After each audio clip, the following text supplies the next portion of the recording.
Gastric যদি কারো খুব মারাত্মক পর্যায়ে চলে যায়, যে অল দ্য টাইম লং তার বায়ু নির্গত হতে থাকে, সেক্ষেত্রে কি করবেন?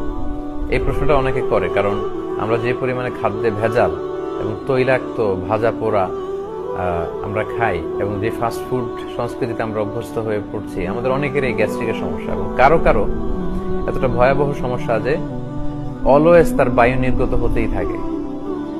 অনেকে বলে যে হুজুর অজু রাখতে পারি না, আমি কি করবো? এই ভাইয়ের বোধে এই ধরনের সমস্যা। যদি অবস্থা এই পর্যায়ে চলে যায় যে অলওয়েজ বায়ু নির্গত হতেই থাকে, আবার অনেকে বলে যে তাদের ইউরিন ড্রপ করতেই থাকে, এটাকে তারা নিয়ন্ত্রণ করতে পারে না, এই পরিস্থিতি যদি হয়, তাহলে সেক্ষেত্রে আমরা বলি প্রত্যেক সালাতের জন্য একবার করে অজু করবেন।